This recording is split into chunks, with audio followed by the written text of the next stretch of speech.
and welcome to the Cattleya Cooking Experience, and I am your host, Miss Jerky.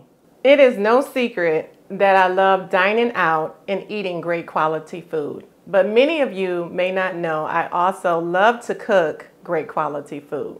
And so today I am going to show you how to cook one of my favorite dishes, which is fried cabbage, the Cattleya way. On today's menu, we have fried cabbage and salmon. I am going to show you how to make fried cabbage, and make sure you tune in to another video on how to make salmon as well. And so we're going to review the ingredients. All right, so let's get started. You want to start with 1 head of cabbage. You also have some mushrooms here. We have different color peppers because my personality is so colorful. I love to show that in my food. And so we have a red pepper, green pepper, we have an orange pepper, and a yellow pepper, okay? And again, the amount of ingredients will depend on the amount of people that you are serving. And so let's take a look at the seasonings that Miss Jerky likes to use. So we have ground turmeric, which helps lower your inflammation in your body. We have Italian. We also have garlic, and we have garlic pepper mixed with lemon pepper, and we also have garlic powder. Over towards the left, we have shredded cabbage, and that is very key when you cut up your cabbage. The smaller your cabbage is, the better the taste. We also have some cut up mushrooms, and we also have cut up peppers. And that's going to be paired with either olive oil or avocado oil. Before we make our way to the stove, I want to give you a few healthy tips regarding cabbage. Cabbage is high in vitamin C and K, helps to decrease inflammation in your body. It also helps to decrease and lower your blood pressure and cholesterol levels while giving you a healthier heart. Now, isn't that something? Let's discuss Cattleya rules before we cook. Number 1, do not cook on an empty stomach, because when you rush, you do not get the end results that you would like. Trust me, I have made that mistake quite a few times. Cattleya's rule number 2 is to make sure your kitchen is clean before cooking. Also, another rule to keep in mind is do not walk away from the stove while you're cooking. So let's start. So now, let's get started. I'm gonna go ahead and sit this top over here, and we're going to coat our pan. And you want to have a large skillet pan, and you want to coat the pan with olive oil or avocado oil or both. So once you coat the pan with olive oil, then you want to add in your seasoning. I'm going to go ahead and add in the garlic, the Italian, and again, we're just going to add in just a few to get started. So I would say a half a teaspoon. You're going to continue to season throughout the process until it pleases your palate. All right. I also want to monitor how high your heat is. You may need to lower it. And then once we are done with the seasoning, I'm just going to kind of stir that up a little bit.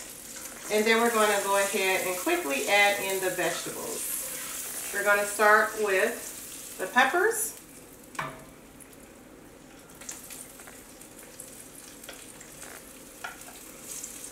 Peppers are in there, and now the mushrooms.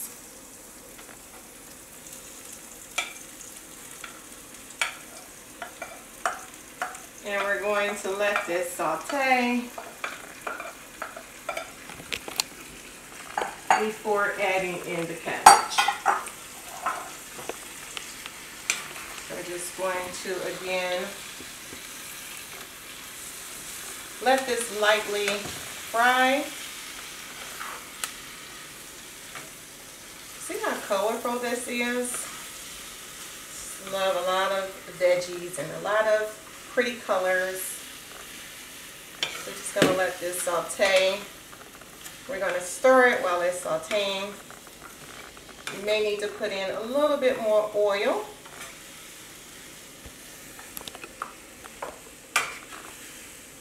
So I'm going to just add a little bit more oil.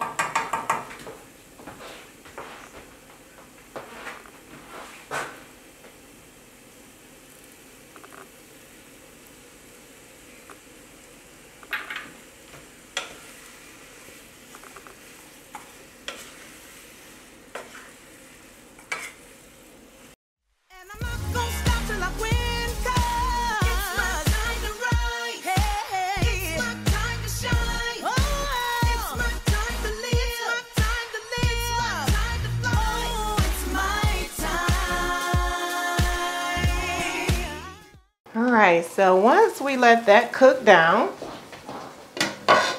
we're going to now add in our cabbage. So that was about maybe 5 minutes. And we're going to now add in our cabbage. Just a little at a time.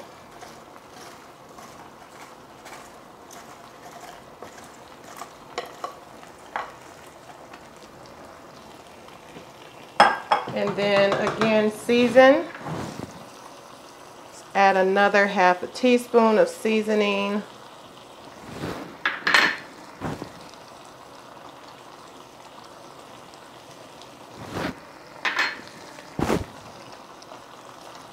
Same ingredients.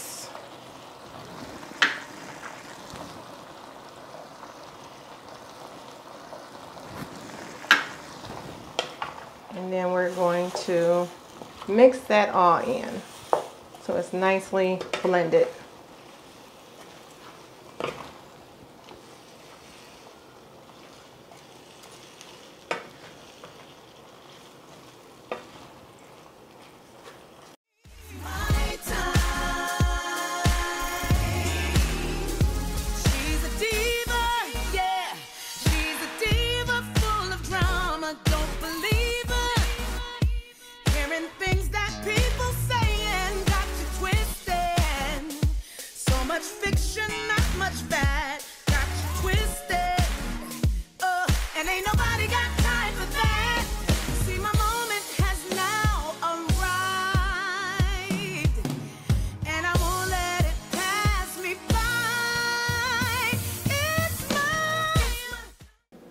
And just like that, you have a healthy meal served right here with Cattleya's fried cabbage paired with salmon. And on my salmon, it is topped with tomatoes and cilantro. Conversations to follow.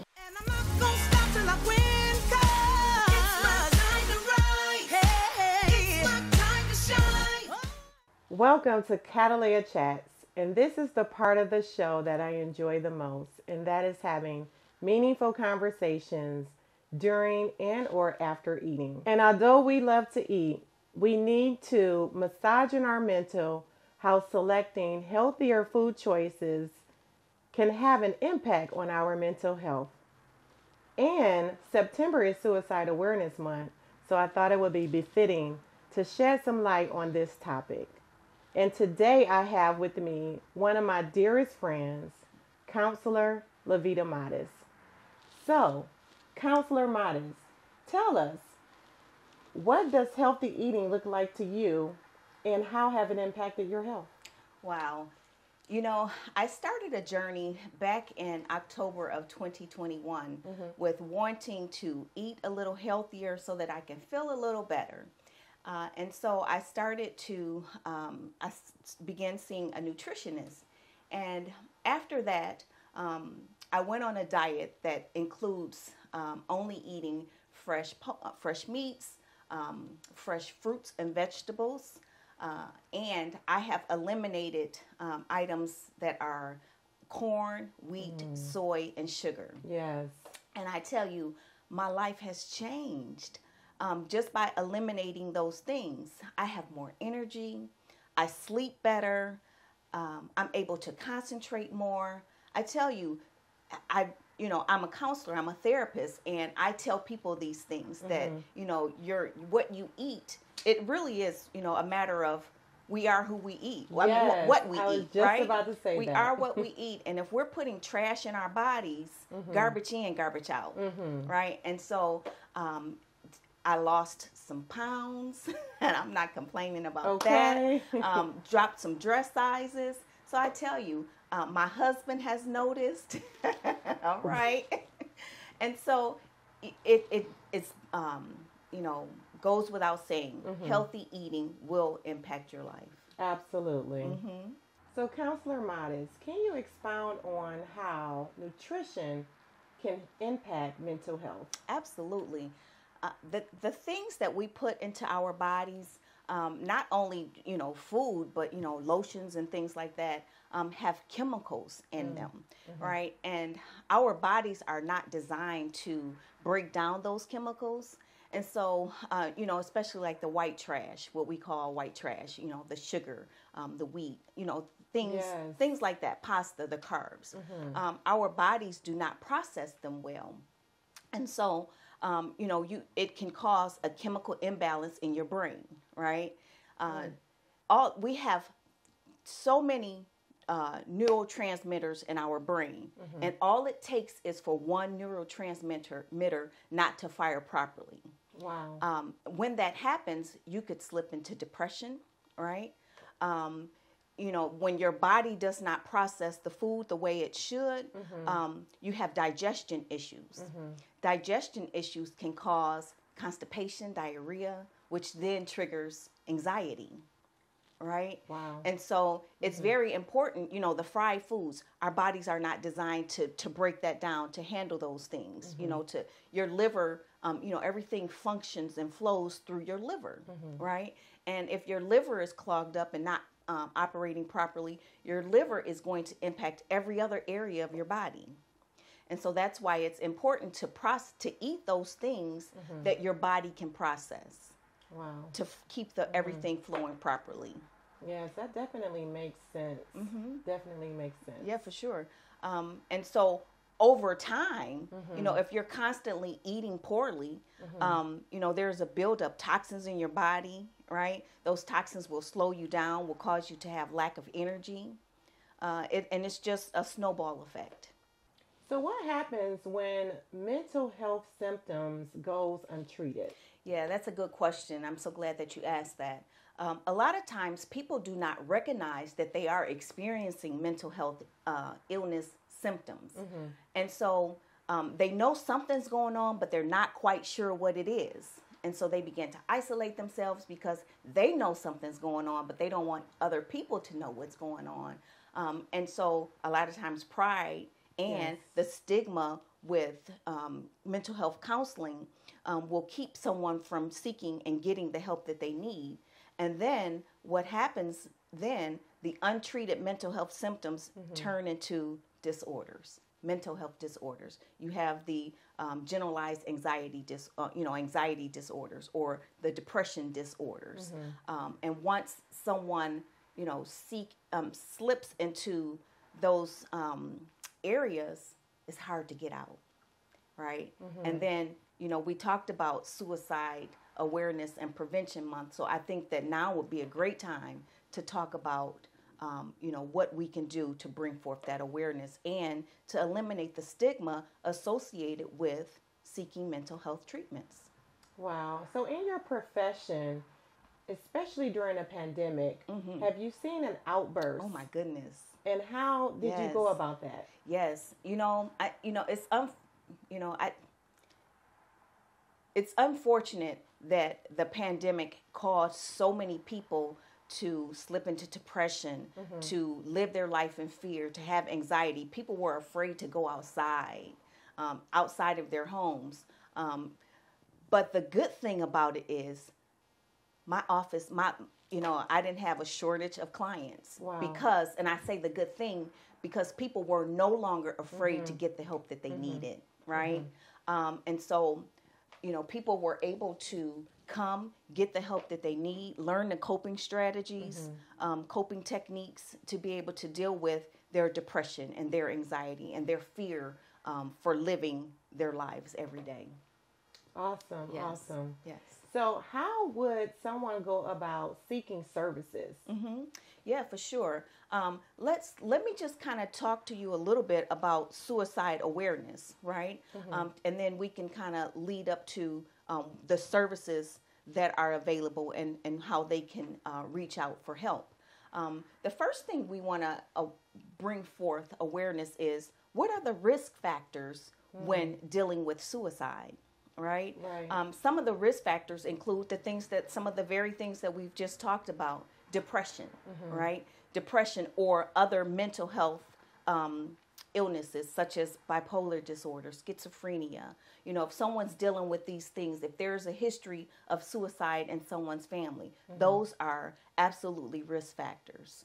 Some of the warning signs when you're looking at and considering suicide, some of the warning signs for the person who might be having suicidal thoughts, that's what we call inactive suicide.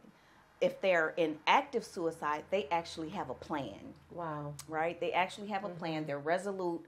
They have means. They have access to, whatever it is, if it's, using a weapon or pills or whatever, they have an active suicide plan. So you want to begin to look at what is that person saying? If they're saying things like, you know what, I would just rather not be here. I'm going to kill myself. This place will be better without me. You need to pay attention to that. Do not dismiss that. Do not take those things lightly. So that's things that they might say. Things that they might do, if they start behaving, having risky behavior, like they just don't care. Or if they start giving away their prized possessions, like if you decided you love that watch you want to give Lavita that watch because Lavita is your dear friend. And I'm like, no, I know that's her favorite watch. If people start giving away their prized possessions and you know that they've been in a depressive state, those are things that you want to watch out for as warning signs. Okay. Some of the protective factors are absolutely having access to mental health treatment. Having access to therapy, having a great support system, right? And when all of that fails, July 16, 2022, there is a new national suicide crisis hotline, and that number is 988. If someone finds themselves in a crisis mode, instead of dialing 911, because who knows what will happen if you dial 911, but there is a national crisis suicide line, and that number is 988 for anyone who could be finding themselves in active suicide. And that's a very short number to remember. It is. Right? It is. 988. I have it already. You have it already. Yep. And so you would share that with your friends or with someone you love. And so we have to, if we notice our family and our friends are, a little different, we have to not be afraid to talk to them about suicide, right? Asking, do you have thoughts of suicide? I hear you saying you don't want to live anymore. People don't necessarily want to die. They just don't want to live the way they're living. So we have to give them hope. So as a support system, you will provide that person with hope. Give them something to live for, and don't be afraid to talk to them about it. You talking to them about it will not create them having the desire to, I'm going to commit suicide. We have to be willing to talk to them about it. We definitely have to be open. Absolutely. To talking about it. Yeah. And, without judgment. Without judgment, yes. For sure. Yes, definitely. Yeah. So how would people go about seeking your services here in Detroit, Michigan? Well, thank you so much for asking. So I have a private practice, and it's Creation Human Services, counseling services. where I treat all types of mental health disorders, all types of mood disorders. I treat individuals, families, couples. I do it all here, right in the city of Warren, Michigan. So if someone wanted to, even refer, a loved one for counseling, they can reach me through my website or, by sending me an email to Creation Human Services, all one phrase, Creation Human Services @gmail.com, or I can be reached at 313-335-7435. Again, that number is 313-335-7435. And you can give me a call. If they are not in the Metro Detroit area, I offer telehealth services as well. Perfect. Yes, yeah. Thank you so much, Counselor Lavita. Absolutely. Manis, for joining us today. Absolutely. Thank you so much for having me to talk about this very important topic, something that's very near and dear to my heart. I have committed my life to making sure that people have the mental health services that they need. Yes, absolutely. And, it is such a blessing to just know a friend that can actually help someone, that can help the community. So thank you so much again for being on my show today. Absolutely. Have me back again. Absolutely. All right. Thank you for joining the Cattleya Cooking Experience. It is my hope that you have truly enjoyed every minute of it, from cooking to learning more about how our diet can have an impact on our mental health. Follow me for more information on Facebook and Instagram at Cattleya Cooks. If you would like to subscribe to my YouTube channel, follow me on Cattleya Cooks, and more recipes are coming your way. Do me a favor and hit the thumbs up if you truly enjoyed this cooking experience. Also, if you would like to sign up for my masterclass, you can follow me on my website at Miss Jerky at CattleyaCooks.com, or you can email me at MissJerky@CattleyaCooks.com. See you in my next video.